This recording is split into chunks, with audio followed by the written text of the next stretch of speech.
जय हिंद साथियों। मैं आपका दोस्त श्यामलाल चौधरी और साथियों आज हम पढ़ेंगे एमपी सेट एग्ज़ाम 2022 का सिलेबस, यानी कि आपका जो फर्स्ट पेपर का जो सिलेबस है साथियों, जो कि कंपलसरी पेपर है। आपका सब्जेक्ट चाहे जो भी हो, लेकिन आप सभी को ये पेपर देना ही है साथियों, जो कि सामान्य जागरूकता यानी कि जनरल अवेयरनेस से संबंधित है, जिसमें टीचिंग एप्टीट्यूड और रिसर्च एप्टीट्यूड से संबंधित जो है आप कह सकते हैं कि ये पेपर हैं। जिस प्रकार से नेट जेआरएफ के सिलेबस में जो फर्स्ट पेपर होता है ना, उसी प्रकार से साथियों यहाँ पर भी आप देखें कि एमपी सेट एग्ज़ाम 2022 में भी एक फर्स्ट पेपर होता है ना। और वहाँ उसमें क्या क्या सिलेबस दे रखा है साथियों, उसके बारे में चर्चा करेंगे। और साथियों आपको बता दूं कि असिस्टेंट प्रोफेसर की जो भर्ती होगी, उसके लिए पात्रता प्राप्त करने के लिए साथियों आपको ये सेट निकालना अनिवार्य होता है। अगर आपके पास पीएचडी है या फिर आपके पास में नेट है तो कोई दिक्कत नहीं, लेकिन साथियों अगर आपके पास ना तो पीएचडी है और नहीं आपके पास नेट है, तो साथियों आपके पास एमपी सेट निकाल लोगे तो आपका काम बन जाएगा साथियों। ठीक है साथियों, तो बात करते हैं इसके सिलेबस की। तो पहले थोड़ा बता दूं कि मध्य प्रदेश सेट 2018 में जो सिलेबस था उसके बारे में बताऊंगा यहाँ पर, क्योंकि साथियों अभी नया सिलेबस जारी नहीं हुआ है, लेकिन साथियों आप मान के चलिए कि सिलेबस यही रहने वाला है ना। सिलेबस यही रहने वाला है। मध्य प्रदेश सेट 2018 का जो सिलेबस है वही 2022 में भी होगा आपका। यहाँ पर जो पाठ्यक्रम दिया है साथियों, वो दे रखा है कि साधारण प्रश्न पत्र यानी कि सामान्य जागरूकता, शिक्षण एवं शोध अभियोगिता जो है इसमें कह सकते हैं। तो इसमें बोल रखा है साथियों कि इस परीक्षा का मुख्य उद्देश्य है परीक्षार्थी की शिक्षण एवं शोध क्षमताएं ज्ञात करना। यानी कि जो अगर आप परीक्षार्थी हैं तो आपकी शिक्षण एवं शोध की जो क्षमताएं हैं वो किस प्रकार की, ये ज्ञात करना इसका उद्देश्य इस पेपर का। और साथ ही साथ साथियों अतः इसके द्वारा परीक्षार्थियों की शिक्षण एवं शोध अभियोग्यता तथा सामाजिक चेतना का आकलन किया जाना प्रस्तावित है। और परीक्षार्थियों से बौद्धिक क्षमताओं की संधारण और अभिव्यक्ति की अपेक्षा की जाती है। और बौद्धिक क्षमताओं में अर्थग्रहण यानी कि जो बोधन है आपका, या फिर विश्लेषण, मूल्यांकन, तर्क संरचना को समझना तथा निगमन आगमन तर्क को समझना सम्मिलित है। यानी कहने का मतलब ये है साथियों कि अगर आप असिस्टेंट प्रोफेसर बनोगे तो कल से ये जो चीज़ें हैं, आप जो हैं विश्लेषण कर पा रहे हो कि नहीं कर पा रहे हो, है ना, आप मूल्यांकन कर पा रहे हो कि नहीं कर पा रहे हो, आप बोधन कर पा रहे हो कि नहीं कर पा रहे हो, तो ये सब चीज़ें जो हैं देखी जाती है। तो साथियों फर्स्ट पेपर इसीलिए डाला गया है यहाँ पर। और आपकी जो टीचिंग एप्टीट्यूड कैसी है, आपकी रिसर्च एप्टीट्यूड कैसी है, ये जानने के लिए पेपर डाला गया है। यही बात बता रहे हैं यहाँ पर।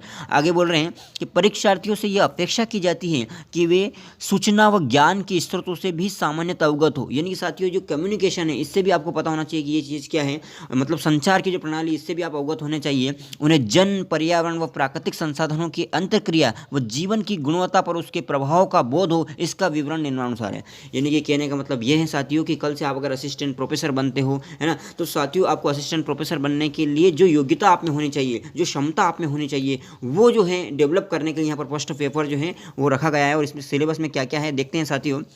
यहाँ पर एक कुछ नोट दे रखे हैं, वो भी ध्यान से सुन लेंगे कि प्रत्येक भाग के लिए 10 अंक निर्धारित है। यानी कि साथियों यहाँ पर आपकी 10 यूनिट दे रखी है ना, और हर यूनिट से 5-5 क्वेश्चन पूछे जाएंगे। ध्यान देंगे मैं क्या बात बोल रहा हूँ। आपके यहाँ पर 10 यूनिट है और 10 यूनिट में से हर यूनिट से 5-5 क्वेश्चन आएंगे। और एक क्वेश्चन आपके 2 नंबर का है, यानी कि एक क्वेश्चन 2 नंबर का, तो 5 क्वेश्चन कितने हो गए, 10 नंबर के। यानी कि प्रत्येक भाग के लिए 10 अंक निर्धारित हैं। और सामान्यतः हर भाग से 5 प्रश्न हैं और हर प्रश्न 2 अंकों का होगा। ये पहले मैंने बताया वो बात है। फिर आगे बोल रहे हैं कि सामान्य परीक्षार्थियों के लिए यदि कुछ दृश्य आधारित प्रश्न पूछे जाते हैं तो दृष्टि या विकलांग परीक्षार्थियों यानी कि जो दिव्यांग हैं उनके लिए उसी भाग के गद्यांश आधारित प्रश्नों का दिया जाना अपेक्षित है। ठीक है, ये बात भी आप ध्यान रखेंगे। यहाँ पर जो दिव्यांगजन है उनके लिए लिख रखा है कि सामान्य परीक्षार्थियों के लिए यदि कुछ दृश्य आधारित प्रश्न पूछे जाते हैं तो दृष्टि विकलांग यानी दृष्टि जो दिव्यांग हैं उन परीक्षार्थियों के लिए भी उसी भाग के गद्यांश आधारित प्रश्नों को दिया जाना अपेक्षित है। और प्रश्न पत्र फर्स्ट में कुल 50 बहुविकल्पी प्रश्न हल करने होंगे तथा सभी प्रश्न अनिवार्य होंगे। और जिनके प्रति प्रश्न अंक आप देखें, प्रति प्रश्न जो है 2 अंक होंगे। और इस प्रकार कुल 100 अंकों का प्रश्न पत्र फर्स्ट होगा। यानी कहने का मतलब ये है साथियों कि आपका जो प्रश्न पत्र पहला है, फर्स्ट है, उसमें 50 क्वेश्चन होंगे और प्रत्येक यूनिट से 5-5 क्वेश्चन होंगे और प्रत्येक क्वेश्चन 2-2 नंबर का होगा। यानी 50 क्वेश्चन यानी कि 100 अंक का होगा। ठीक है साथियों, अब बात करते हैं अपन साथियों कि यहाँ पर जो आपकी यूनिट लगा रखी है उसमें पहली यूनिट है शिक्षण अभिक्षमता।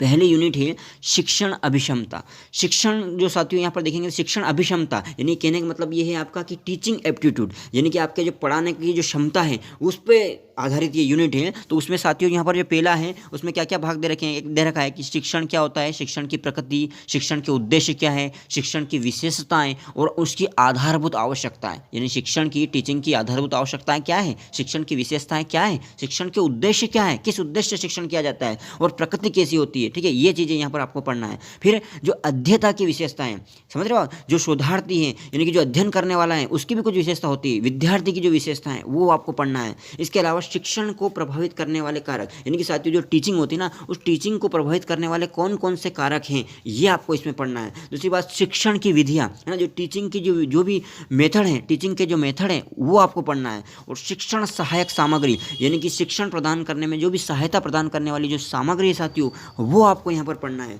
और मूल्यांकन प्रणाली, साथियों आपको पता ही है कि शिक्षण अभिक्षमता में यानी कि टीचिंग में जो मूल्यांकन है, एवल्यूएशन है, वो बहुत महत्वपूर्ण रहता है। तो शिक्षण मूल्यांकन प्रणाली भी आपको पढ़ना है। तो साथियों ये तो मैंने आपको एक ब्रीफ बता रहा हूँ कि इस प्रकार से क्या क्या पढ़ना है, लेकिन साथियों इसके विस्तृत वीडियो भी मैं आपको बना दूंगा, ठीक है, जो आपके नेट में भी काम आएंगे, सेट में भी काम आएंगे, और इसके अलावा साथियों आप जब असिस्टेंट प्रोफेसर की एग्जाम दोगे वहाँ भी काम आएंगे। तो अगर अभी तक आपने हमारा यूट्यूब चैनल सब्सक्राइब नहीं किया तो जरूर कर ले साथियों, बहुत ही महत्वपूर्ण जो है आपको यहाँ पर अपडेट मिलने वाली है। ये पहला हो गया शिक्षण अभिक्षमता यानी कि टीचिंग एप्टीट्यूड। इसी प्रकार से साथियों आपकी दूसरी यूनिट है अनुसंधान अभिक्षमता यानी कि रिसर्च एप्टीट्यूड, यानी कि साथियों अगर आप शोध करते हो यानी कि आप पीएचडी करते हो तो आपकी जो अभिक्षमता है यानी ये आपकी जो क्षमता होनी चाहिए एक शोधार्थी में वो कैसी होनी चाहिए, तो उसको लेकर ये यूनिट दे रखी है। तो साथियों यहाँ पर आप देखेंगे कि अनुसंधान यानी कि रिसर्च क्या होता है, इसकी अर्थ, इसकी विशेषताएं और इसके प्रकार क्या क्या है, क्या क्या प्रकार है, क्या क्या टाइप है रिसर्च की, वो टाइप ऑफ रिसर्च जो है यहाँ पर आपको पढ़ना है। फिर बात करते हैं साथियों अनुसंधान के जो सोपान है ना, विभिन्न जो चरण हैं साथियों वो आपको पढ़ना है कि क्या होता है, पहले समस्याओं की पहचान होती है, धीरे धीरे किस प्रकार से आगे बढ़ते हैं, ये सब आपको यहाँ पर पढ़ना है। फिर पढ़ना है अनुसंधान की जो विधियां हैं साथियों, अनुसंधान की जो मेथड हैं वो पढ़ना है, रिसर्च की जो भी मेथड हैं विधियां हैं वो पढ़ना है। फिर अनुसंधान में नैतिकता, यदि आप रिसर्च कर रहे हो है ना, यदि आप शोध कर रहे हो तो उसमें नैतिकता होनी चाहिए साथियों, ये आपको यहाँ पर पढ़ना है। फिर पेपर क्या होता है, लेख क्या होता है,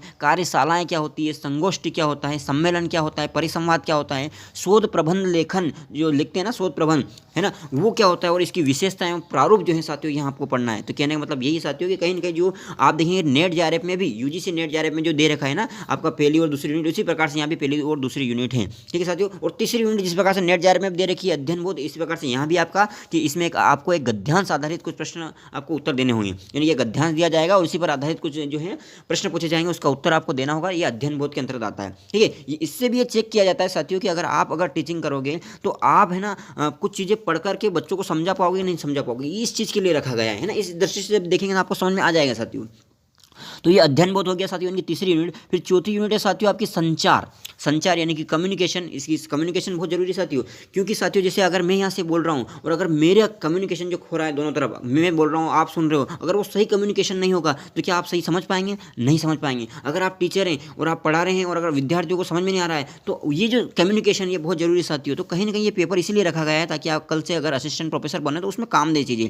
तो यहाँ पर कम्युनिकेशन यानी कि संचार, उसकी प्रकृति कैसी होगी, उसकी विशेषताएं क्या है, क्या क्या प्रकार हैं, उसमें अवरोध क्या क्या चीज़ें हो सकती है साथियों। जैसे यहाँ से मैं पढ़ा रहा हूँ लेकिन कुछ पता चला कोई शोर हो रहा है तो आपको दिक्कत हो सकती है। इस प्रकार से बहुत सारे जो अवरोध हो सकते हैं। और कक्षा में प्रभावी संचार किस प्रकार से कर सकते हो, कैसे आप अपने स्टूडेंट को प्रभावित कर सकते हो, कैसे अच्छी टीचिंग कर सकते हो, तो ये आपको यहाँ पर संचार में पढ़ना है। फिर साथियों बढ़ते अपन जो आपका पांचवी यूनिट है आपकी तर्क, है ना, तर्क पे आधारित जो यूनिट है पांचवी, और उसमें दे रखा है कि गणितीय तर्क सहित। साथियों आपको पता है इसमें गणितीय तर्क है ना, जो आप कह सकते हैं जो रीजनिंग पे आधारित जो यूनिट है, रीजनिंग थोड़ा सा बहुत मैथ से, इस प्रकार से जो यूनिट है ये वहाँ भी दे रखी है, नेट में भी, यूजीसी नेट जेआरएफ में भी दे रखी है और यहाँ भी दे रखी है। तो अंक श्रेणियाँ, अक्षर श्रेणियाँ, कुट लेखन, संबंध और वर्गीकरण। आपने देखा होगा जो एबीसीडी बना कर जो सवाल पूछे जाते हैं, है ना, जो अंक देकर जो सवाल पूछे जाते हैं, या फिर कुट लेखन देकर जो सवाल पूछे जाते हैं ना, ये रीजनिंग में, ये भी मैं अगर आप चैनल को सब्सक्राइब कर लेंगे साथियों, मैं आपको हर एक यूनिट पर एक वीडियो बनाकर आपको बता दूंगा किसमें क्या करना है।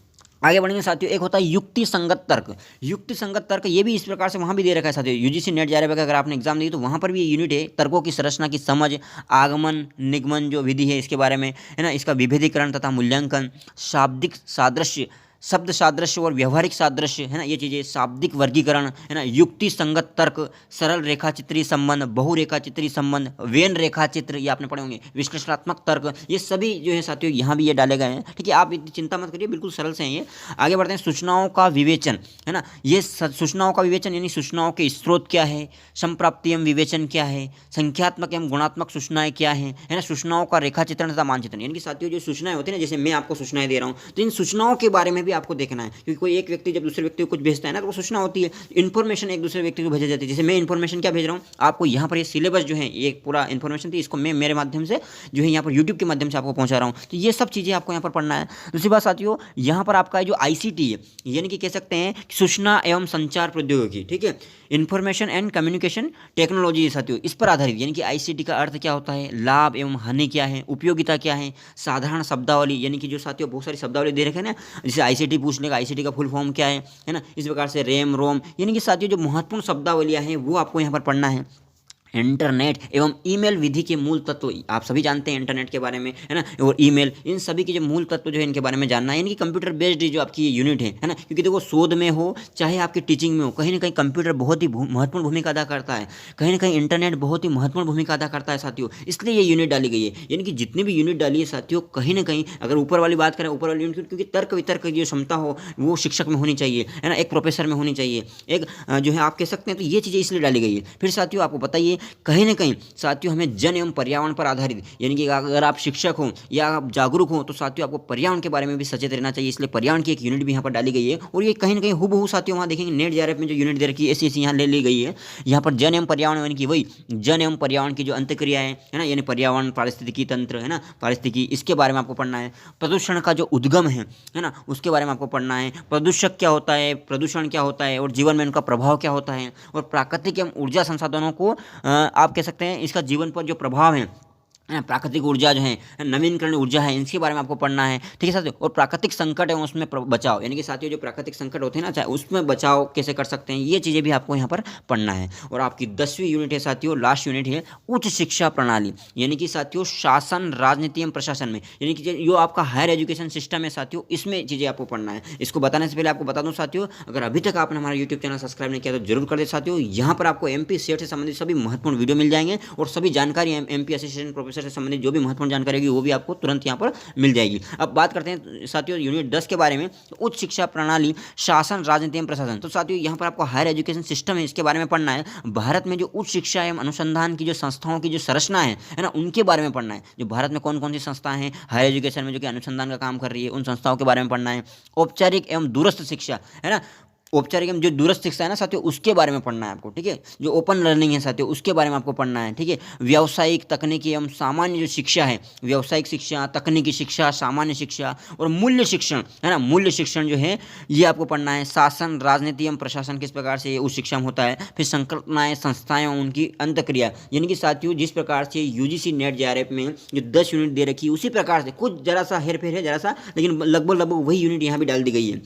यानी कि साथियों अगर आप MP सेट के लिए पढ़ते हो तो आपकी जो है UGC नेट एग्जाम की भी कहीं ना कहीं जो फर्स्ट पेपर तैयार होगा, तो ये दोनों के लिए बहुत महत्वपूर्ण हो जाएगा, ठीक है साथियों। और कई बार आप देखेंगे जैसे आप UP हायर एजुकेशन की जो एग्जाम देंगे वहाँ पर, तो उसमें भी आप देखेंगे साथियों कि असिस्टेंट प्रोफेसर में क्या हो रहा है साथियों, कि वहाँ पर भी यूनिट टीचिंग एप्टीट्यूड है ना, आपका रिसर्च एप्टीट्यूड ये डाल दी गई है। और यहाँ जैसे असिस्टेंट रजिस्ट्रार के एग्जाम में देखो तो हर एग्जाम में ये चीज़ें आती रहती है, तो साथियों आपके लिए बहुत ही महत्वपूर्ण चीज़ें ये, ठीक है। तो मैं यही कहना चाहूँगा कि अगर साथियों इससे संबंधित आपको कुछ भी जानकारी चाहिए, MP सेट से संबंधित कुछ भी जानकारी चाहिए, है ना, तो आप कमेंट बॉक्स में मेरे लिख देंगे, मैं आपको जानकारी प्रदान करने का पूरा जो है कोशिश करूंगा साथियों। और अगर इससे संबंधित जो भी वीडियो अगर आपको चाहिए साथियों, है ना, अगर आपको यूनिट वाइज अगर वीडियो चाहिए, है ना, तो ये भी मैं पढ़ा दूंगा आपको इस यूट्यूब चैनल पर। तो इसलिए आपसे निवेदन है कि आप हमसे जुड़े रहिए, और जुड़े रहने के लिए लाइक करें, शेयर करें और सब्सक्राइब भी जरूर करें, और बेल आइकन को प्रेस जरूर करें, ठीक है साथियों। जय हिंद, जय भारत।